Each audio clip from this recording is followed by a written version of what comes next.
প্রধান উপদেষ্টার সঙ্গে বৈঠকে নির্বাচনের সুনির্দিষ্ট তারিখ পেল না বিএনপি। বিভ্রান্তির কিছু নেই, ২৬ জুনের আগেই নির্বাচন বলছে সরকার। ডিসেম্বর থেকে জুন মানে হচ্ছে ডিসেম্বর থেকে জুনের মধ্যে যত তাড়াতাড়ি সম্ভব। আমরা একেবারেই সন্তুষ্ট নই। আমরা পরিষ্কার করেই বলেছি যে আমরা ডিসেম্বর কাট আউট টাইম। আগামী রোজার আগে নির্বাচন চায় জামায়াত। মৌলিক সংস্কার ছাড়া নির্বাচন হলে অংশগ্রহণ নিয়ে সংশয় এনসিপির। মার্কিন মন্ত্রীর সঙ্গে বৈঠক।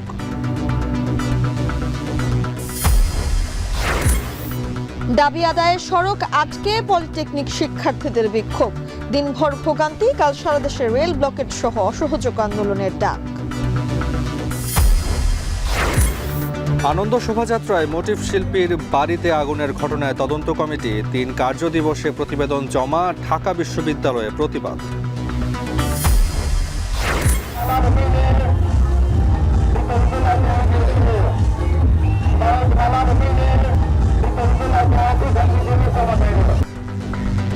এবং বৈশাখীর জলে ভালোবাসা আর সৌহার্দ্যের বার্তা পাহাড়ে। বর্ষবরণের সপ্তাহব্যাপী উৎসবে মাতোয়ারা ৩ পার্বত্য জেলা।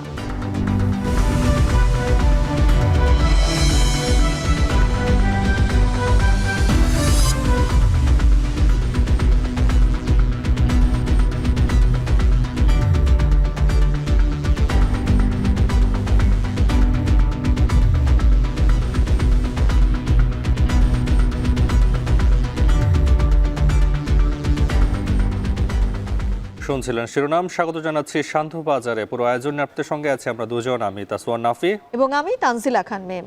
প্রধান উপদেষ্টা ডক্টর মোহাম্মদ ইউনূসের সঙ্গে বৈঠকে নির্বাচনের নির্দিষ্ট সময়সীমা না পাওয়ায় অসন্তোষ জানিয়েছে বিএনপি মহাসচিব মির্জা ফখরুল ইসলাম আলমগীর। যমুনায় প্রায় 2 ঘন্টার বৈঠক শেষে মির্জা ফখরুল বলেন, ডিসেম্বরের মধ্যে নির্বাচন না হলে দেশের পরিস্থিতি অবনতি হবে, যা নিয়ন্ত্রণ করা যাবে না। এদিকে ব্রিফিংয়ে আইন উপদেষ্টা আসিফ নজরুল বলেন, কালক্ষেপণের কোনো চেষ্টা অন্তর্বর্তী সরকারের নেই। নির্বাচন আয়োজন কোনোভাবেই ২৬ জুন অতিক্রম করবে না। বিস্তারিত জানাবেন সিফাত শাহরিয়ার। দ্রুত নির্বাচনের রোডম্যাপ চায় বিএনপি। নানা সভা, সেমিনার ও সংবাদ সম্মেলনে সেটির জোরালো দাবি জানিয়ে আসছিল দলটি। এবার একই দাবিতে প্রধান উপদেষ্টার বাসভবন যমুনায় দলটির শীর্ষস্থানীয় নেতৃবৃন্দ। বুধবার দুপুর 11:15 থেকে একে একে আসতে থাকেন স্থায়ী কমিটির সদস্যরা। দুপুর 12টায় যমুনায় প্রবেশ করেন বিএনপি মহাসচিব মির্জা ফখরুল ইসলাম আলমগীরের নেতৃত্বে 7 সদস্যের প্রতিনিধি দল। প্রধান উপদেষ্টা ডক্টর মোহাম্মদ ইউনূসের সাথে প্রায় 1.5 ঘন্টা চলে বৈঠক। বৈঠক থেকে বের হয়ে বিএনপির মহাসচিব মির্জা ফখরুল ইসলাম আলমগীর জানান, নির্বাচনের রোডম্যাপ নিয়ে প্রধান উপদেষ্টা দেয়া বক্তব্যে সন্তুষ্ট নয় বিএনপি। বলেন, ডিসেম্বরের মধ্যে নির্বাচন না দিলে রাজনৈতিক ও অর্থনৈতিক অবস্থা আরও খারাপ হবে, যা নিয়ন্ত্রণ করা কঠিন। আমরা একেবারেই সন্তুষ্ট নই। আমরা পরিষ্কার করেই বলেছি যে আমরা ডিসেম্বর কাট আউট টাইম। ডিসেম্বরের মধ্যে নির্বাচন যদি না হয় তাহলে দেশে যে রাজনৈতিক পরিস্থিতি, অর্থনৈতিক পরিস্থিতি এবং সামাজিক পরিস্থিতি সেটা আরও খারাপের দিকে যাবে। সেটা তখন নিয়ন্ত্রণ করা বেশ কঠিন হবে। উনি এই কথা বলেননি যে ডিসেম্বরে হবে না, কিন্তু জুন পর্যন্ত নিয়েছেন। আমরা এই কথাটা পরিষ্কার করে বলেছি যে hour cut out time is December. অন্যদিকে আইন উপদেষ্টা অধ্যাপক আসিফ নজরুল বলেন, কালক্ষেপণের কোনো চেষ্টা অন্তর্বর্তী সরকারের নেই। ডিসেম্বর থেকে জুনের মধ্যে যত দ্রুত সম্ভব নির্বাচন হবে। যে যেটাই বলুক না কেন, আমাদের প্রধান উপদেষ্টা জাতির উদ্দেশ্যে দেওয়া ভাষণে বারবার যেটা রিপিট করেছেন সেটাই দলের অবস্থান। সেখান থেকে অন্য কেউ যদি বেফাস কথা বা অন্যরকম নিজস্ব বিবেচনা কথা বলেন, সেটাতে তারা যেন বিভ্রান্ত না হন। ডিসেম্বর থেকে জুন মানে হচ্ছে ডিসেম্বর থেকে জুনের মধ্যে যত তাড়াতাড়ি সম্ভব। যদি আমরা ডিসেম্বরে সম্ভব হয় ডিসেম্বরে, না হলে জানুয়ারিতে, এভাবে বুঝিয়েছি যে ডিসেম্বর থেকে জুন মানে যে আমরা ইচ্ছা করে একটু বেশি ক্ষমতা ভোগ করার জন্য বা এমনি অকারণে আমরা 1 মাস 2 মাস বেশি ক্ষমতা থাকলাম, মোটেও সেটা না। বিচার কাজ দ্রুত করার লক্ষ্যে আরেকটা ট্রাইব্যুনাল গঠনের কথা বলেছে বিএনপি, আর সরকার 2 সপ্তাহের মধ্যে সেই ট্রাইব্যুনাল গঠনের কাজ করছে বলেও জানান আসিফ নজরুল। আমাদের অনেক ব্যাপারে ব্যাখ্যা ওনারা বুঝতে পেরেছেন। সিফাত শাহরিয়ার, এখন ঢাকা। এদিকে সফররত মার্কিন উপসহকারী পররাষ্ট্রমন্ত্রী নিকোল চুলিকের সঙ্গে বৈঠকে দেশের রাজনৈতিক দলগুলোর জাতীয় নির্বাচন ইস্যুতে নিজেদের অবস্থান তুলে ধরেছে। জামায়াতে ইসলামী জানিয়েছে আগামী রমজানের আগে নির্বাচন চায় তারা, এবং বিএনপি বলছে এবছরের ডিসেম্বরের আগে নির্বাচন করা সম্ভব। তবে নতুন রাজনৈতিক দল এনসিপি যেটা বলছে, মৌলিক সংস্কারের আগে নির্বাচন হলে অংশগ্রহণ করবে কি করবে না সে ব্যাপারে সংশয় প্রকাশ করেছে তারা। এ নিয়ে বিস্তারিত জানাবেন নাইমা বীর। মার্কিন প্রেসিডেন্ট ডোনাল্ড ট্রাম্প ক্ষমতায় আসার পর তার সরকারের উচ্চ পর্যায়ের প্রথম কোনো প্রতিনিধির বাংলাদেশ সফর। তার এই সফর বাংলাদেশের বর্তমান রাজনীতিতে গুরুত্বপূর্ণ হয়ে ওঠে যখন প্রধান দলগুলোর সঙ্গে বৈঠক অনুষ্ঠিত হয়। সফরের দ্বিতীয় দিন বুধবার দুপুরে প্রথমে জামায়াত ইসলামীর সঙ্গে বৈঠক অনুষ্ঠিত হয় মার্কিন সরকারের শীর্ষ এই ব্যক্তির। মার্কিন ভারপ্রাপ্ত রাষ্ট্রদূত ট্রেসি জ্যাকবসনের বাসভবনে অনুষ্ঠিত এই বৈঠকে জামায়াতের নেতৃত্ব দেন দলটির আমির ডাক্তার শফিকুর রহমান। ঘণ্টাখানেকের বৈঠক শেষে গণমাধ্যমে কথা বলেন দলের শীর্ষ নেতা। দলটি আগামী রমজানের আগেই ভোট চায় বলে সাফ জানিয়ে দেয়। এই সময় আমেরিকার পক্ষ থেকে 37% যে ট্যারিফ ইম্পোজ করা হয়েছে, এটা যেন তারা পুনর্বিবেচনা করে, এবং আমরা অনুরোধ করেছি আমাদের এই অনুরোধ তারা যেন পৌঁছে দেন। প্রধান উপদেষ্টা বলেছেন যে তিনি এই বছরের ডিসেম্বর অথবা আগামী বছরের জুনের মাধ্যমে ইলেকশন দেবেন। আমরা তার কমিটমেন্টে তিনি ঠিক আছেন এটা দেখতে চাই, আর আমাদের ভিউ হচ্ছে যে এটা রমজানের আগেই শেষ হয়ে যাওয়া দরকার। এরপরই আসে আহ্বায়ক নাহিদের নেতৃত্বে এনসিপির 4 সদস্যের প্রতিনিধি দল। ঘণ্টাখানেক বৈঠক চলে তাদের সঙ্গেও। বৈঠকের শুরুতে এনসিপি গঠনের প্রেক্ষাপট তুলে ধরেন তারা। মৌলিক সংস্কার ছাড়া নির্বাচনে অংশগ্রহণ নিয়ে সংশয় প্রকাশ করে অভ্যুত্থানের প্রেক্ষাপটে তৈরি হওয়া নতুন দলটি। ন্যূনতম সংস্কার নয়, বরং মৌলিক সংস্কার, রাষ্ট্রের গুণগত পরিবর্তনের জন্য আমরা কাজ করছি, এবং কোনো ধরনের পরিবর্তন ছাড়া নির্বাচনের দিকে গেলে সেই নির্বাচনটি গ্রহণযোগ্য হবে না। বিচারের আগে আওয়ামী লীগের সাংগঠনিক রাজনৈতিক কার্যক্রম এবং ইলেকশনে অংশগ্রহণের কোনো সুযোগ আছে বলে আমরা মনে করি নি। নিকোল চুলিকের দিনের শেষ ও দীর্ঘ বৈঠকটি হয় বিএনপির সঙ্গে। মহাসচিব মির্জা ফখরুল ইসলাম আলমগীরের নেতৃত্বে 3 সদস্যের প্রতিনিধি দল এতে অংশ নেয়। বর্তমান প্রেক্ষাপটে নির্বাচন ডিসেম্বরের আগেও সম্ভব বলে জানায় দলটি। আলোচনায় এসেছে ঢাকা ওয়াশিংটন দ্বিপাক্ষিক সম্পর্ক এবং শুল্ক আরোপের বিষয়টিও। আমাদের পজিশনটা আমরা বারবার বলে যাচ্ছি ডিসেম্বরের মধ্যে আমরা নির্বাচন চাই, এবং আমি যেটা একটু পরিষ্কার করে বলছি যে কারণে যে সংস্কারের কথাটা বলা হচ্ছে সেটা আগামী 1 মাসের মধ্যে সমাধান করা সম্ভব। যেখানে ঐক্যমত হবে সেটা আগামী 1 মাসের মধ্যে করা সম্ভব। এরপর আর কোনো ইস্যু থাকছে না। নির্বাচন কমিশন প্রস্তুত, তারা বলে দিয়েছে, আর কোনো ইস্যু নাই। সুতরাং ডিসেম্বরের আগেও নির্বাচন হতে পারে। এর আগে সকালে যুক্তরাষ্ট্রের দক্ষিণ ও মধ্য এশিয়া বিষয়ক উপসহকারী পররাষ্ট্রমন্ত্রী নিকোল চুলিক ঢাকাস্থ মার্কিন দূতাবাসের কর্মকর্তাদের সঙ্গে বৈঠক করেন। সেখানে নিকোল জানতে চান বাংলাদেশের বর্তমান রাজনৈতিক প্রেক্ষাপট। এদিকে বৃহস্পতিবার পররাষ্ট্র উপদেষ্টা, প্রধান উপদেষ্টা রোহিঙ্গা বিষয়ক ও নিরাপত্তা উপদেষ্টা এবং প্রধান উপদেষ্টার সঙ্গে বৈঠক করবার কথা রয়েছে নিকোল চুলিকের। নাইম আবির, এখন, ঢাকা। এদিকে প্রয়োজনীয় সংস্কার শেষ করে ডিসেম্বরের মধ্যে নির্বাচন চায় সমমনা ইসলামিক 4 দল। এক বৈঠক শেষে খেলাফত মজলিসের মহাসচিব বলেন সংস্কারের জন্য আর সময় বাড়ানোর প্রয়োজন নেই। বিকেলে পল্টনে খেলাফত মজলিসের কার্যালয়ে বৈঠকে বসে খেলাফত মজলিস, জমিয়তে উলামায়ে ইসলাম, বাংলাদেশ খেলাফতে মজলিস ও নেজমে ইসলাম পার্টি। বৈঠক শেষে ব্রিফিং খেলাফত মজলিসের মহাসচিব আহমদ আব্দুল কাদের বলেন, কমিশন প্রস্তাবিত বহুত্ববাদ সংবিধানের প্রতিস্থাপন করা যাবে না, ফ্যাসিবাদের পুনরুত্থান রোধ করতে হবে। আওয়ামী লীগের কার্যক্রম বন্ধের পাশাপাশি দল হিসেবে সংগঠনটির বিচারের আহ্বান জানায় এই 4 দল।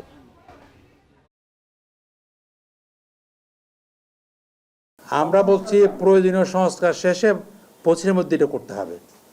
এই সংস্কার করার জন্য তো আর সময় পাওয়ার দরকার নাই, এবং তাদের সঙ্গে আমরা আলাপ করেছি, তখন দেখেছি যে সংস্কারগুলো এগুলো তো তারা জুনের মধ্যে শেষ হয়ে যাবে, তাহলে আর দেরি কিসের? যদি আমরা এগ্রি করি বিষয়ে এগুলো সংস্কার হবে, এরপর অ্যানাউন্স করতে হবে। যে আমরা চাই ডিসেম্বরের মধ্যেই জাতীয় নির্বাচনটা হোক, এটা আমরা সমমনা দলগুলো থেকে আমরা একমত হলাম, দাবি উত্থাপন করলাম। আশা করি এটা আমাদের কার্যকর হবে বা দাবি গ্রহণযোগ্য হবে।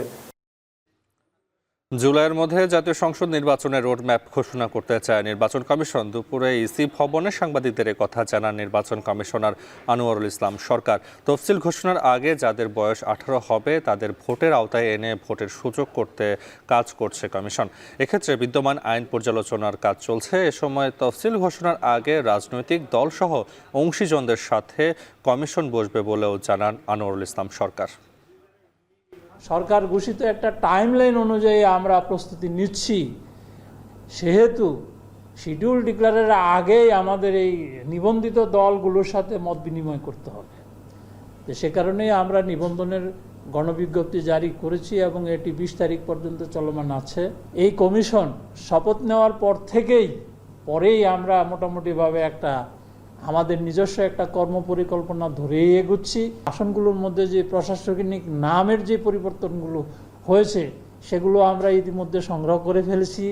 তারপরে আপনার ভোটার লিস্টের কাজ আমরা শেষের পর্যায়ে নিয়ে আসছি। প্রায় 15 বছর পর কাল বৃহস্পতিবার বাংলাদেশ ও পাকিস্তানের মধ্যে পররাষ্ট্র সচিব পর্যায়ের বৈঠক ঢাকায় অনুষ্ঠিত হতে যাচ্ছে। বৈঠক উপলক্ষে ঢাকায় পৌঁছেছেন পাকিস্তানের পররাষ্ট্র সচিব আমনা বালুচ। ঢাকা সফরে আমনা বালুচ প্রধান উপদেষ্টা অধ্যাপক ডক্টর মোহাম্মদ ইউনুস এবং পররাষ্ট্র বিষয়ক উপদেষ্টা মোহাম্মদ তৌহিদ হোসেনের সঙ্গে সাক্ষাৎ করবেন। রাষ্ট্রীয় অতিথি ভবন পদ্মায় অনুষ্ঠিত এই বৈঠকে বাংলাদেশের পক্ষে নেতৃত্ব দেবেন পররাষ্ট্র সচিব জসিমউদ্দিন। বৈঠকের নির্দিষ্ট কোনো এজেন্ডা না থাকলেও দ্বিপাক্ষিক স্বার্থ সংশ্লিষ্ট নানা বিষয় নিয়ে আলোচনা হবে বলে জানা গেছে। পাকিস্তানে নিযুক্ত বাংলাদেশের হাই কমিশনার ইকবাল হোসেন খান বলেন, ইসলামাবাদ ঢাকার সঙ্গে বাণিজ্যিক সম্পর্ক জোরদারে আগ্রহী, বিশেষ করে তুলা রপ্তানিতে আগ্রহ প্রকাশ করেছে পাকিস্তান। কারিগরি শিক্ষা বোর্ডের চেয়ারম্যানের আশ্বাসেও অবরোধ প্রত্যাহার করেনি সরকারি বেসরকারি polytechnic institute, technical school and college সহ কারিগরি শিক্ষা বোর্ডের আওতাভুক্ত শিক্ষার্থীরা। উল্টো 6 দফা দাবি আদায়ে বৃহস্পতিবার থেকে সারা দেশে অসহযোগ আন্দোলনের ডাক দিয়েছেন তারা। এদিকে সড়ক অবরোধে দিনভর ভোগান্তিতে পড়েছেন যাত্রী ও বিভিন্ন যানবাহনের চালকরা। রকিবুর রাহাতের প্রতিবেদন। কারিগরি সেক্টর পরিচালনায় সংশ্লিষ্ট সব পদে কারিগরি শিক্ষা বহির্ভূত জনবল নিয়োগ নিষিদ্ধ করা, স্বতন্ত্র কারিগরি ও উচ্চশিক্ষা মন্ত্রণালয় প্রতিষ্ঠা, শিক্ষার্থীদের উচ্চশিক্ষার সুযোগের লক্ষ্যে একটি উন্নতমানের টেকনিক্যাল বিশ্ববিদ্যালয় প্রতিষ্ঠা সহ 6 দফা দাবিতে রাজধানীর 7 রাস্তা সড়ক অবরোধ করেন পলিটেকনিকের শিক্ষার্থীরা। বুধবার সকাল 11টা থেকে যান চলাচল বন্ধ হয়ে যায় সড়কটিতে। দাবি আদায়ের জন্য সড়কে বিভিন্ন স্লোগান দিতে থাকেন শিক্ষার্থীরা। জানান, ল্যাব সহকারীকে জুনিয়র ইন্সট্রাক্টর পদোন্নতি, ডিপ্লোমা ইঞ্জিনিয়ারদের 10ম গ্রেডে নিয়োগ ও কারিগরি সেক্টরের টেকনিক্যাল জনবল নিয়োগের দাবি সহ 6 দফার। টেকনিক্যাল পদে নন টেকনিক্যাল ব্যক্তি আমরা মানি না, মানবো না। শিক্ষকদের সবার টেকনিক্যালের হতে হবে, নন টেকনিক আমরা চাই না। ডিপ্লোমা ইঞ্জিনিয়ারিং এ অন্য কোনো টেকনিশিয়ান বা যারা এই পদের জন্য যোগ্য নয় তারা যেন পদোন্নতি না পারে, দ্যাটস ওয়াই আমরা এখানে এসে আন্দোলন করতেছি। অন্যান্য সেক্টরের শিক্ষার্থীদের তুলনায় বঞ্চিত হবার আক্ষেপ জানান সরকারি বেসরকারি পলিটেকনিকের শিক্ষার্থীরা। কখনোই ডিপ্লোমা লাইনের পড়াশোনাটা আমাদের করতে পারবে না, পড়াইতে পারবে না, আমাদেরকে শিখাইতে পারবে না, তাহলে আমরা কেন শুধু শুধু তাদেরকে এই পদোন্নতি দিব? আজকে বসা অবস্থায় মানতে হবে। আমরা যখন দেখব না কার্যক্রম চালু হয়ে গেছে তখন আমরাও চলে যাব। দীর্ঘ সময় ধরে চলা এই আন্দোলনে যানজট দেখা যায় 7 রাস্তা এবং তেজগাঁও শিল্পাঞ্চল এলাকা সহ আশপাশের সড়কে। সীমাহীন ভোগান্তিতে পড়ে সড়কে চলাচলকারীরা। গাড়ি ভাড়ারা তো টাকা নিচ্ছে, টাকা তো দেয় নাই, ফেরত দেয় নাই, তাহলে এই জনসভা করে জনগণের ভোগান্তি না। 1 ঘন্টা জামে আটকা ছিলাম, তারপর আবার কত 1 কিলোমিটারের মতো হাইটে আসলাম। গুলিস্তান থেকে আইছি, আমি তো 1.5 ঘন্টা ধরে খাড়ে রয়েছি, জামু উত্তরা মানে আইটা জামু আর কি করুম। সড়ক অবরোধের প্রায় 6 ঘন্টা পরে 7 রাস্তায় আসেন কারিগরি শিক্ষা বোর্ডের চেয়ারম্যান। জানান, 6 দফা শিগগিরই আলোচনার মাধ্যমে সমাধান হবে। আমাদের যে 6টি দাবি আছে, ক্রাফটিং সেক্টরের রায়ে কোথাও বলা নাই 30% জুনিয়র সেক্টর হবে। তারপরেও আমরা আপিল করেছি, আমরা গ্যারান্টি দিয়ে বলছি ক্রাফটিং সেক্টর কোনোদিন কিয়ামত পর্যন্ত জুনিয়র সেক্টর হতে পারবে না। তবে চেয়ারম্যানের এমন আশ্বাস প্রত্যাখ্যান করে বৃহস্পতিবার থেকে অসহযোগ আন্দোলনের ঘোষণা দেন আন্দোলনরতরা। ঢাকা পলিটেকনিক ইনস্টিটিউটের মধ্যে একটা জায়গায় একজন নন টেকের প্রিন্সিপাল বসে আছে। আমরা বিগত 7 মাস ধরে করে আসছি, কিন্তু সরকার কর্তৃপক্ষ এই সিদ্ধান্তে এখনো উপনীত হয়নি। আগামীকাল আমাদের পূর্বের ন্যায় অসহযোগ আন্দোলন চলমান থাকবে। এর আগেও একাধিকবার একই দাবিতে আন্দোলন করলেও সমাধান না আসায় দাবি না মানা পর্যন্ত রাজপথ ছাড়বেন না বলে হুঁশিয়ারি দেন কারিগরি শিক্ষার্থীরা। রকিবুল রাহাত, এখন, ঢাকা। কারিগরি শিক্ষা বহির্ভূত কোনো জনবল না রাখা, বিতর্কিত নিয়োগ বাতিল ও শূন্য পদে নিয়োগ সহ 6 দফা দাবি আদায়ে দেশের বিভিন্ন স্থানে সড়ক অবরোধ করে বিক্ষোভ করেন পলিটেকনিক ইনস্টিটিউটের শিক্ষার্থীরা। এতে বন্ধ হয়ে যায় সড়কে যান চলাচল, ভোগান্তিতে পড়েন চলাচলকারীরা। সহকর্মীদের তথ্য ছবিতে বিস্তারিত প্রতিবেদনে। যান চলাচল বন্ধ করে দিয়ে সড়কে চলছে ফুটবল খেলা। এই দৃশ্য ঢাকা চট্টগ্রাম মহাসড়কের কোটবাড়ি অংশের। 6 দফা দাবি আদায়ে বেলা 12টার পর থেকে ঢাকা চট্টগ্রাম মহাসড়ক অবরোধ করে বিক্ষোভ শুরু করেন পলিটেকনিক ইনস্টিটিউটের শিক্ষার্থীরা। যান চলাচল বন্ধ হয়ে সৃষ্টি হয় যানজট, ভোগান্তিতে পড়েন যাত্রীরা। এক পর্যায়ে সেনাবাহিনী শিক্ষার্থীদের সড়ক থেকে সরিয়ে দিয়ে যান চলাচল স্বাভাবিক করে। অনেকে আসে হচ্ছে এইচএসসি পাস করে তৃতীয় পর্বে, তো ওনারা আমাদেরকে কি পড়াবে? হাইকোর্ট আমাদের ডিপ্লোমা ইঞ্জিনিয়ারবাসীদের বিপক্ষে যে রায় দিয়েছে, এই রায়টা যেন তারা তুলে নেয়। একই দাবিতে দুপুর 12টার পর থেকে প্ল্যাকার্ড হাতে ঢাকা ময়মনসিংহ মহাসড়কে অবস্থান নেয় পলিটেকনিক শিক্ষার্থীরা। এ সময় কয়েক ঘন্টা সড়ক অবরোধ করে স্লোগান দিতে থাকেন তারা। কারিগরি সেক্টর পরিচালনায় কারিগরি শিক্ষা বহির্ভূত কোনো জনবল না রাখার দাবি জানান শিক্ষার্থীরা। এ সময় সড়কের 10 কিলোমিটার অংশ জুড়ে তৈরি হয় তীব্র যানজট। মূলত আমাদের ল্যাবের যে যন্ত্রপাতি ধুলো পরিষ্কার করার যে কর্মচারী, তিনি কিনা আমাদের শিক্ষক হতে যাচ্ছে, তো এই কর্মচারী কখনো শিক্ষক হতে পারে না। আলটিমেটাম দিয়েছি এবং আমরা ডিসি অফিসে আমাদের প্রস্তাবনা 6 দফা দাবি তা প্রেরণ করেছি, কিন্তু তারা আমাদের এই আন্দোলন তাদের চক্ষুগোচর হয়ে গেছে। এদিকে দাবি আদায় রাস্তায় নামে বরিশাল পলিটেকনিকের শিক্ষার্থীরাও। বেলা 12টার দিকে প্রথমে ঢাকা বরিশাল মহাসড়কে নথুল্লাবাদ বাসস্ট্যান্ড এলাকায় অবরোধ করেন শিক্ষার্থীরা। পরে দ্বিতীয় দফায় ঢাকা বরিশাল কুয়াকাটা মহাসড়কে অবস্থান নেন তারা। এ সময় জুনিয়র ইনস্ট্রাক্টর পদে ক্রাফট ইনস্ট্রাক্টরদের অবৈধ পদোন্নতির রায় বাতিলের দাবি জানান আন্দোলনকারীরা। হাইকোর্টের রিট, আমরা এই রিট বাতিল চাই। আমাদের ডিপ্লোমাদের 100% এই কোটা করতে হবে, 100%, কারণ দশম গ্রেড আর কারো না। আমাদের 6 দফা দাবিগুলো না মানে আমরা আজকে যে অবরোধ করছি, এর থেকে আগামীতে আমরা আরো প্রতিনিয়ত অবরোধ করবো আর আগামীতে আরো কঠোর অবরোধ করবো। এদিকে দাবি আদায়ে বেলা 12টার পর্যন্ত চট্টগ্রাম পলিটেকনিকের সামনে বিক্ষোভ করেন শিক্ষার্থীরা। পরে মিছিল নিয়ে নগরীর 2 নম্বর গেটে অবস্থান নেন তারা।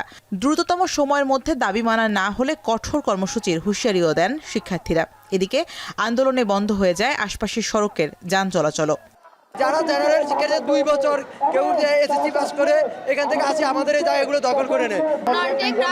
তাদের যে পদোন্নতি দেওয়া হয়েছিল তাদেরকে চাকরিচ্যুত করা হোক। আমরা ঈদের আগে আন্দোলন করছিলাম, আমাদের জেলা প্রশাসন আশ্বাস দিয়েছিল, কিন্তু আশ্বাসের আমরা কোনো কিচ্ছু দেখি নাই। একই দাবিতে ঘণ্টাব্যাপী ঢাকা সিলেট মহাসড়ক ও রাজশাহীর ভদ্রা মোড় ও রেলপথ অবরোধ করে রাখেন শিক্ষার্থীরা। শামীমা রহমান শাম্মী, এখন। খুলনা প্রকৌশল ও প্রযুক্তি বিশ্ববিদ্যালয় উপাচার্যের পদত্যাগ দাবিতে আজও মাঠে নেমেছেন আন্দোলনরত শিক্ষার্থীরা। দুপুরে ক্যাম্পাসে জড়ো হয়ে শিক্ষার্থীরা বিক্ষোভ করেন এবং দাবির পক্ষে বিভিন্ন স্লোগান দেন। পাশাপাশি ক্যাম্পাস জুড়ে পোস্টারিং কর্মসূচি পালন করা হয়। পরে সংবাদ সম্মেলনে আন্দোলনরত শিক্ষার্থীরা অভিযোগ করেন, গত 18 ফেব্রুয়ারি বিশ্ববিদ্যালয়ে শিক্ষার্থীদের উপর হামলার ঘটনায় অভিযুক্তদের বিরুদ্ধে ব্যবস্থা নিতে উপাচার্য ব্যর্থ হয়েছেন। এই কারণে উপাচার্যের পদে থাকার নৈতিক অধিকার হারিয়েছেন তিনি। দ্রুততম সময়ের মধ্যে তার পদত্যাগের দাবি জানান শিক্ষার্থীরা। এদিকে শিক্ষার্থীদের দাবির বিরুদ্ধে পাল্টা অবস্থান নিয়েছেন শিক্ষক, কর্মকর্তা ও কর্মচারীদের একটি অংশ। দুপুরে বিশ্ববিদ্যালয়ের দুর্বার বাংলা চত্বরে মানববন্ধন ও প্রতিবাদ কর্মসূচি পালন করেন তারা। হাসিনার আমলেও আন্দোলনকারীদের বহিষ্কার করে দেওয়ার মতো কোনো ভিসি কোনো কাজ করেনি, তাহলে এখনকার আমলে ভিসিদের স্বৈরাচারিতার দুঃসাহস কারা যোগাচ্ছে? আমরা আশা করছিলাম যে শিক্ষক, যে সমাজ, শিক্ষক, কর্মকর্তা, কর্মচারী আমাদের সাধারণ শিক্ষার্থীদের ন্যায়সঙ্গত দাবির পাশে এসে দাঁড়াবে। আমাদের প্রতি কোনো ধরনের বিন্দুমাত্র সিম্পিতে ওনাদের কাজ করে নাই, তার উপর 37 জন স্টুডেন্টকে ওনারা বহিষ্কার করে ফেলছেন। ছাত্রদের কাছে অনুরোধ, সবাই আমরা সিন্ডিকেটের ডিসিশনের প্রতি শ্রদ্ধাশীল হই এবং ওরা যাতে আজকে যদি যত সম্ভব হল থেকে যদি পারে চলে যাক। আর 2 তারিখে হল খোলা আছে। মাসুদ স্যার অত্র ক্যাম্পাসের ভিতরে একজন সুনামধন্য ব্যক্তি, ওনার মতন একজন ভালো লোক ক্যাম্পাসে খুঁজে পাওয়া কষ্ট, আমরা কখনোই একদম না। দেখছেন শান্তবাজার। মানিকগঞ্জে প্রখ্যাত চিত্রশিল্পী মানবেন্দ্র ঘোষের বাড়িতে আগুনের ঘটনায় অতিরিক্ত জেলা ম্যাজিস্ট্রেটকে প্রধান করে 7 সদস্যের তদন্ত কমিটি গঠন করা হয়েছে। কমিটিকে আগামী 3 কার্যদিবসের মধ্যে প্রতিবেদন জমা দেওয়ার নির্দেশ দেওয়া হয়েছে। এই ঘটনার পর ফেসবুক পোস্টে তীব্র নিন্দা জানিয়ে অভিযুক্তদের দ্রুত আইনের আওতায় আনার নির্দেশনা দেন সংস্কৃতি বিষয়ক উপদেষ্টা মোস্তফা সরোয়ার ফারুকী। বিস্তারিত প্রতিবেদনে। চোখের সামনে পুড়ে ছাই একজন চিত্র ও চারুশিল্পীর শখ ও স্বপ্নের ঠিকানা। কারো পুড়ে কাঠ কয়লা হওয়ার এমন দৃশ্যে মর্মাহত শিল্পী তো মন। প্রতিহিংসার এমন নজির দেখে হতবাক শিল্পী নিজেই। মঙ্গলবার মধ্যরাতে মানিকগঞ্জ সদরের চান্দর গ্রামে চিত্রশিল্পী মানবেন্দ্র ঘোষের বাড়িতে হঠাৎ আগুন দেয় দুর্বৃত্তরা। খবর পেয়ে স্থানীয়দের সহায়তায় প্রায় 2 ঘন্টার চেষ্টায় আগুন নিয়ন্ত্রণে আনে ফায়ার সার্ভিস। ততক্ষণে পুড়ে যায় ঘরটির আসবাবপত্র ও চারুশিল্পের বিভিন্ন জিনিসপত্র। বেসিক্যালি যে ঘরটা, যেটা নিউক্লিয়ার ঘরটা মানে আমার একটা প্রাণের জায়গা। হ্যাঁ, আমার একটা প্রাণের জায়গা। এটা আমার শিল্পকর্মের মানে চর্চার একটা জায়গা, চর্চিত বিষয়। সেটা নিয়ে আমি এখানে স্টুডিও হিসেবে, এটাকে ওয়ার্কশপ হিসেবে ব্যবহার করতাম। ঘটনা জানার পর ফেসবুক পোস্টে তীব্র নিন্দা জানিয়ে অভিযুক্তদের দ্রুত আইনের আওতায় আনার নির্দেশনা দেন সংস্কৃতি বিষয়ক উপদেষ্টা মোস্তফা সরোয়ার ফারুকী। প্রতিবাদে মাঠে নামে ঢাকা বিশ্ববিদ্যালয়ের চারুকলা অনুষদের শিক্ষক শিক্ষার্থীরা। বুধবার বিকেলে ঢাবির চারুকলা অনুষদ প্রাঙ্গণে মানববন্ধন করেন তারা। এ সময় নতুন করে ঘর নির্মাণ করা সহ শিল্পীকে আর্থিক সহযোগিতার দাবি জানানো হয়। আমাদের ভাইয়ের যে ঘর ভেঙে দেওয়া হয়েছে, অতি বিলম্বে সরকারের পক্ষ থেকে সেটা ক্ষতিপূরণ নিশ্চিত করতে হবে। তারা ছাত্র জনতাকে নির্মমভাবে গুলি করে হত্যা করেছিল। সেই হত্যার তারা রেশ এখনো তারা যায়নি। এদিকে ঘটনাস্থল পরিদর্শন করে আলামত সংগ্রহ করেছে পুলিশের একটি বিশেষ টিম। তদন্তের জন্য অতিরিক্ত জেলা ম্যাজিস্ট্রেটকে প্রধান করে 7 সদস্যের একটি তদন্ত কমিটি গঠন করা হয়েছে। পুলিশ টিম সকাল থেকে তৎপর রয়েছে এবং আমাদের পুলিশের অন্যান্য টিম সিআইডিও কাজ করছে এখানে। সিআইডি ঢাকা থেকে আমাদের ক্রাইম সিন ইউনিট আসছে। চিত্রশিল্পী মানবেন্দ্র ঘোষ ঢাকা বিশ্ববিদ্যালয়ের চারুকলা বিভাগের সাবেক শিক্ষার্থী। পহেলা বৈশাখ উপলক্ষে চারুকলায় বাঘের মোটিফটি নির্মাণ করেন তিনি। মূলত নববর্ষ উপলক্ষে ঢাকা বিশ্ববিদ্যালয়ের চারুকলায় ফ্যাসিস্টের মুখাকৃতি তৈরির ধারণা থেকেই চিত্রশিল্পীর বাড়িতে আগুন দেয়া হয়েছে বলে প্রাথমিকভাবে ধারণা করা হয়েছে। সাবিত সারোয়ার, এখন। সন্ধ্যাবাজারে নিচ্ছে বিরতি, ফিরছি একটু পর।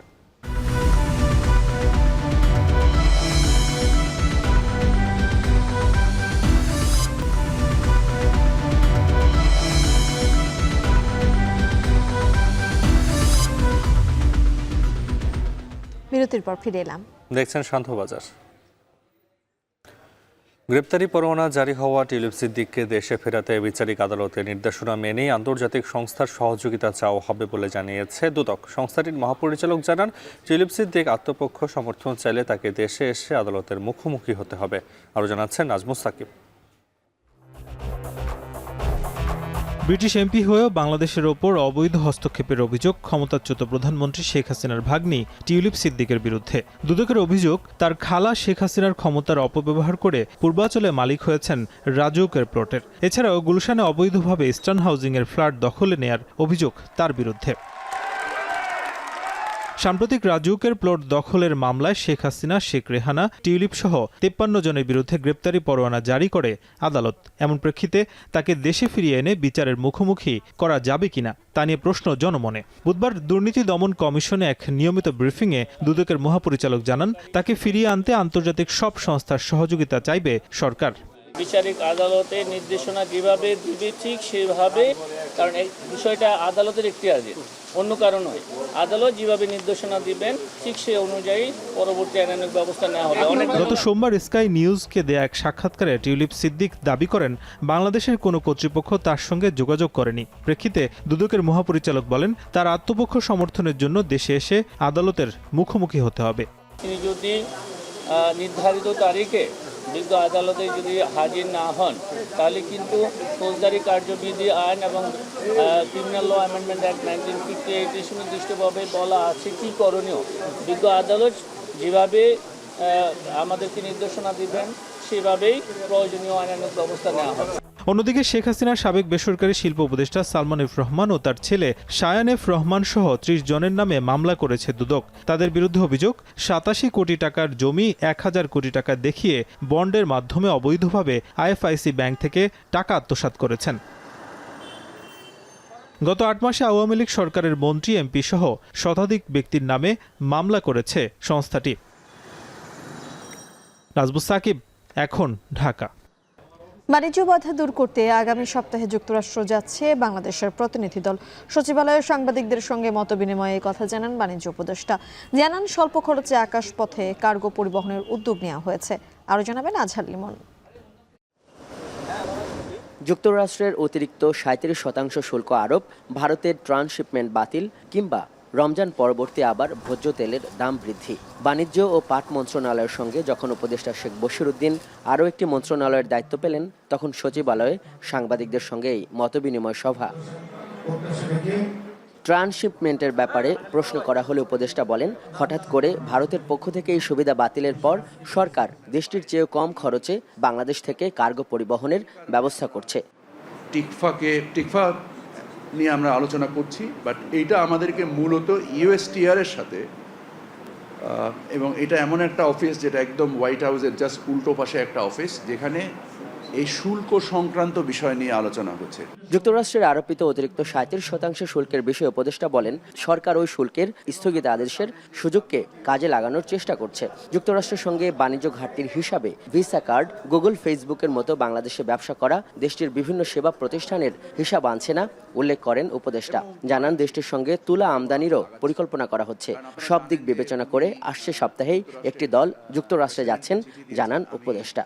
যুক্তরাষ্ট্রের বাণিজ্য মন্ত্রীকে চিঠি দিয়েছি এবং তার যদিও এটা বৈশ্বিকভাবে ওনারা সিদ্ধান্ত নিয়েছেন, আমরা আশা করি যে আমাদের যে প্ল্যানে আমরা আগাচ্ছি, এই কারণেই আমরা ওনাদের সাথে সংশ্লিষ্ট হয়ে সরাসরি বোঝার চেষ্টা করছি যে আকাঙ্ক্ষাটা যেহেতু মৌলিকভাবে বাণিজ্য ঘাটতি কমানো, এবং আমি নিশ্চিত যে যুক্তরাষ্ট্র উপলব্ধি করে যে এটা একদিনে সম্ভব নয়। বাজারে ভোজ্য তেল, পেঁয়াজ ও চালের দাম বেড়ে যাওয়া নিয়েও প্রশ্ন করা হয় সরকারের এই উপদেষ্টাকে। সয়াবিন তেল না নিয়ে এসে আমরা তেল বীজ আনার চেষ্টা করছি, যার ফলে আমাদের ক্রয় মূল্য আরও কমে, এবং এটা আমেরিকার সাথে আমাদের বাণিজ্য ঘাটতি কমার ক্ষেত্রেও এটা একটা সহায়ক ভূমিকা পালন করবে। পাকিস্তানের পররাষ্ট্রমন্ত্রীর সফর নিয়ে উপদেষ্টা বলেন, কারোর সঙ্গে ব্যবসা করতে আপত্তি নেই বাংলাদেশের।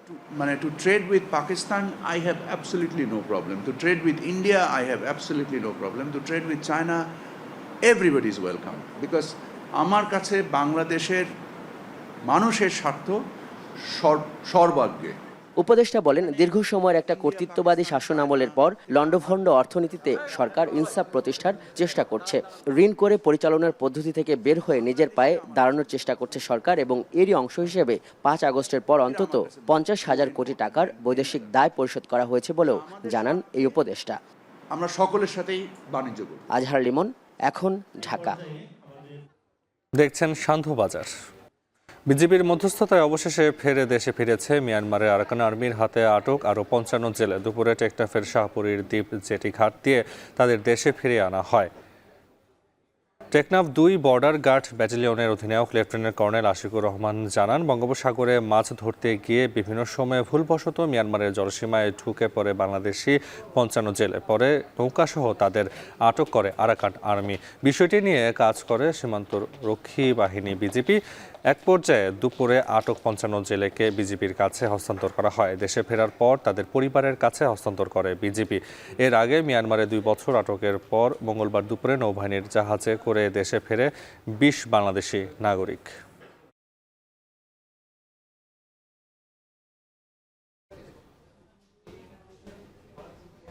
সান্ধ্যবাজারে নিচ্ছে আরেকটা বিরতি, ফিরছি কিছুক্ষণের মধ্যেই।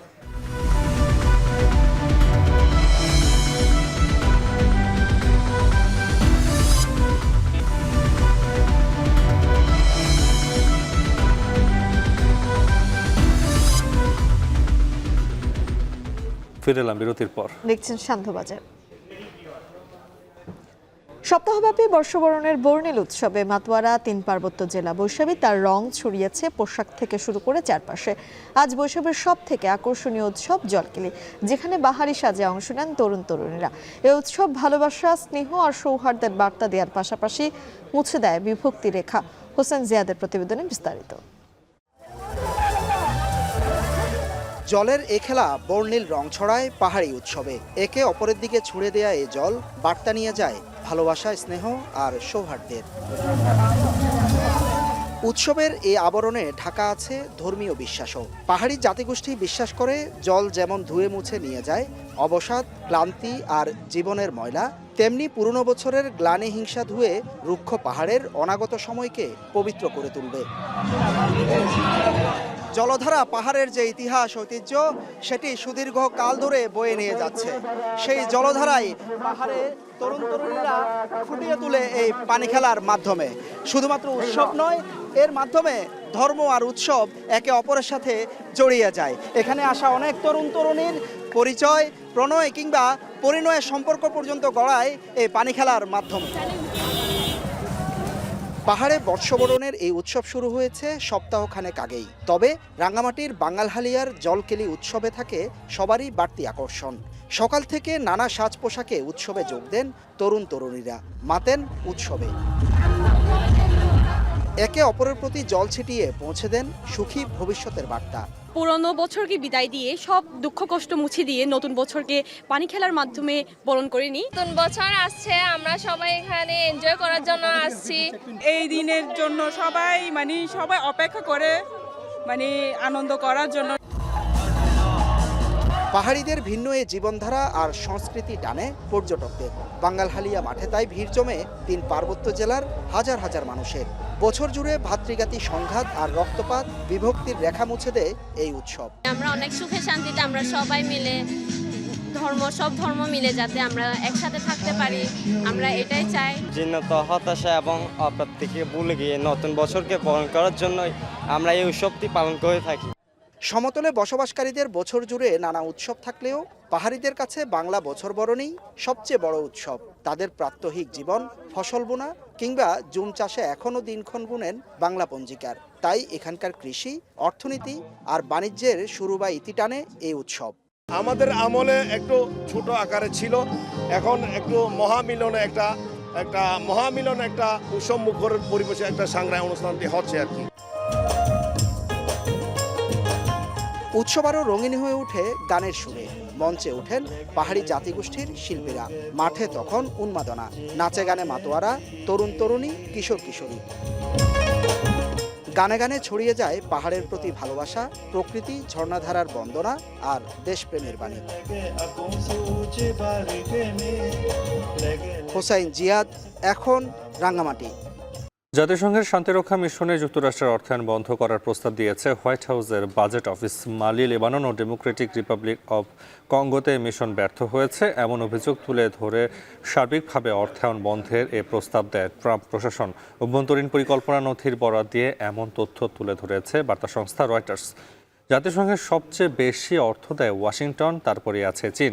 সে অনুযায়ী প্রতি বছর জাতিসংঘ বাজেটের 22% বা 370 কোটি মার্কিন ডলার অনুদান দিয়ে থাকে যুক্তরাষ্ট্র।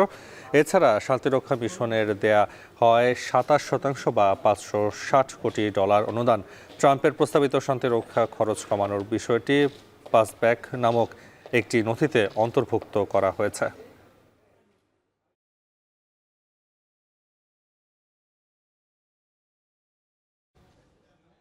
তামিল জনগণের ওপর বিজেপির হিন্দি চাপিয়ে দেওয়ার অভিযোগ বেশ পুরনো। সঙ্গে রয়েছে লোকসভার আসন পুনর্বিন্যাসের মাধ্যমে রাজ্যের প্রতিনিধিত্ব কমানোর শঙ্কা। এমন পরিস্থিতিতে রাজ্যের স্বায়ত্তশাসন বাস্তবায়নের পরিকল্পনা করছে তামিলনাড়ু সরকার। নাফিয়ান মননের প্রতিবেদনে বিস্তারিত। সাম্প্রতিক সময়ে ভারত জুড়ে আলোচনায় কেন্দ্রীয় সরকারের সঙ্গে তামিলনাড়ু রাজ্য সরকারের মতবিরোধ ইস্যু। এর মধ্যেই রাজ্যের স্বায়ত্তশাসনের লক্ষ্যে উচ্চ পর্যায়ের কমিটি গঠন করলেন মুখ্যমন্ত্রী এম.কে. স্টালিন। 2026 সালের জানুয়ারির মধ্যে অন্তর্বর্তী রিপোর্ট ও 2028 সালের মধ্যে চূড়ান্ত রিপোর্ট জমা দিতে হবে কমিটিকে। ভারতীয় সংবাদ মাধ্যম এনডিটিভি জানিয়েছে, সুপ্রিম কোর্টের সাবেক প্রধান বিচারপতি কুরিয়ান জোসেফের নেতৃত্বে কমিটিতে থাকছেন 3 সদস্য। স্বায়ত্তশাসন নিশ্চিত করা ছাড়াও গুরুত্বপূর্ণ বিষয়ে রাজ্যের একক নিয়ন্ত্রণ ফেরানোর জন্য সুপারিশ করবেন তারা। বিধানসভায় মুখ্যমন্ত্রী জানান, শুধু তামিলনাড়ুই নয়, ভারতের সব রাজ্যের অধিকার রক্ষার লক্ষ্যে নেওয়া হয়েছে এই উদ্যোগ। கூட்டாட்சி கருத்தியலுக்கு எதிராக ஒன்றிய அரசு நடந்து கொள்ளும் போதெல்லாம் அதற்கு எதிராக தமிழ்நாடு தொடர்ந்து எதிர்வினை ஆற்றி வருகிறது. இந்த பிரச்சனைகளை குறித்து তামিলনাড়ুর ক্ষমতাসীন দল ডিএমকের সঙ্গে বিজেপির দ্বন্দ্বের সূত্রপাত মূলত ভাষা কেন্দ্র করে। জাতীয় শিক্ষানীতিতে 3 ভাষা ফর্মুলার মাধ্যমে হিন্দি চাপিয়ে দেওয়ার অভিযোগ তামিল জনগণের। ডিএমকের দাবি, প্রচলিত 2 ভাষা ফর্মুলায় ইংরেজি ও তামিল শিক্ষাই যথেষ্ট। তবে শিক্ষানীতি বাস্তবায়ন না করা হলে রাজ্যের জন্য বরাদ্দকৃত 2,500 কোটি রুপি আটকে রাখার হুমকিও দিয়েছেন কেন্দ্রীয় শিক্ষামন্ত্রী ধর্মেন্দ্র প্রধান। বিজেপির আগ্রাসী আচরণের কারণে হুমকির মুখে পড়তে পারে লাখো শিক্ষার্থীর ভবিষ্যৎ।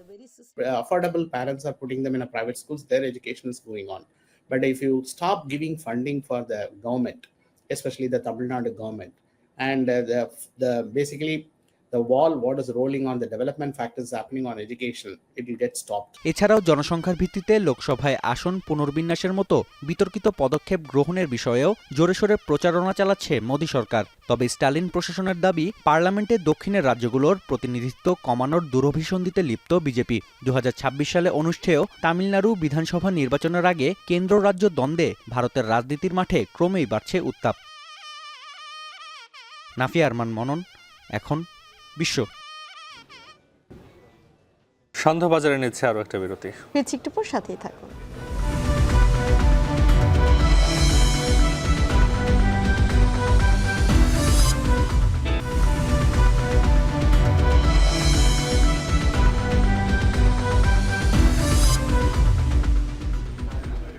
বিরতির পর ফিরে এলাম। দেখছেন সান্ধ্যবাজার। একদিন পর সুপার লিগের ম্যাচ, অথচ কয়েক ঘন্টা আগেও ক্রিকেটার সংকটে একাদশ সাজাতে পারছে না মোহামেডান। স্কোয়াডের শক্তি বাড়াতে দলে নেওয়া হয়েছে মুস্তাফিজুর রহমানকে। চেষ্টা করছে আম্পায়ারের সঙ্গে তর্কে জড়িয়ে নিষিদ্ধ হওয়া তাওহিদ হৃদয়কে দ্রুত দলে পেতে। রেদন শনের প্রতিবেদনে বিস্তারিত। চলে গেছে 10 জন, আমরা কিছু প্লেয়ার নিয়েছি বাইরে থেকে। টিম ম্যানেজারের চোখে মুখে অসহায়ত্বের ছাপ। একদিন পরেই মাঠে গড়াবে সুপার লিগের প্রথম ম্যাচ, অথচ কয়েক ঘন্টা আগেও মোহামেডানের একাদশ সাজাতেই নাজেহাল দলটার টিম ম্যানেজমেন্ট। আমরা এখন কথাবার্তা চলছে আমাদের লিজেন্ড অফ রূপগঞ্জের তৌফিক খান তুষারের ব্যাপারে কথা বলতে, যদি হয়ে যায় আজকে অত কালকে খেলবে আমাদের পরে। সুপার লিগের আগে পয়েন্ট টেবিলের শীর্ষে থাকা দল আবাহনীর সাথে সমান সমান পয়েন্ট নিয়েই মাঠে নামবে মোহামেডান। শিরোপা জয়ের হাড্ডাহাড্ডি এ লড়াই জমিয়ে তুলতে মুস্তাফিজকে দলে ভিড়িয়েছে তারা। মুস্তাফিজের একটা ব্যাপারে ইস্যু আছে, সেটা হচ্ছে 2টা ম্যাচ খেলবে, একটা রেস্ট নিতে হবে mandatory. It will be very tricky. মানে মুস্তাফিজকে আমাদের পরে খেলবে ফর শিওর, বাট ওকে কীভাবে খেলাবো এটা পুরো ম্যানেজমেন্ট একটা ডিসিশন মেকিং করতে হবে সময় নিয়ে।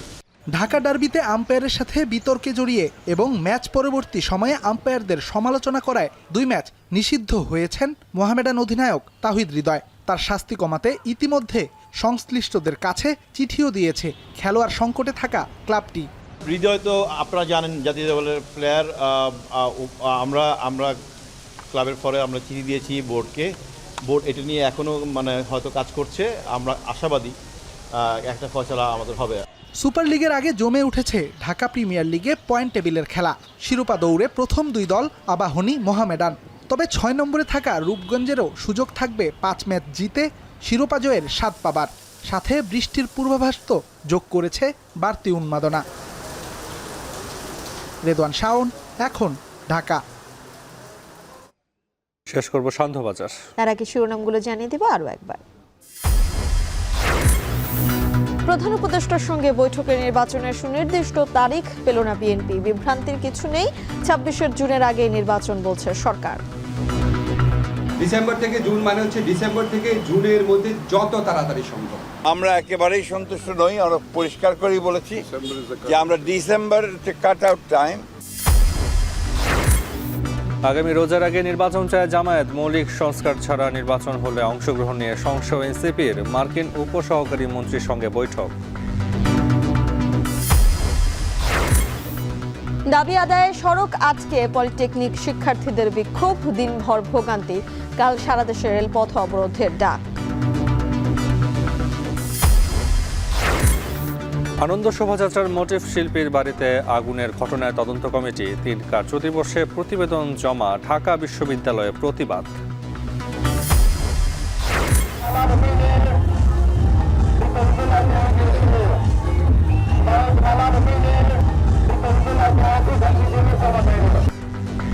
এবং বৈশাখীর জলে ভালোবাসা আর সৌহার্দ্যের বার্তা পাহাড়ে। বর্ষবরণের সপ্তাহব্যাপী উৎসবে মাতোয়ারা 3 পার্বত্য জেলা।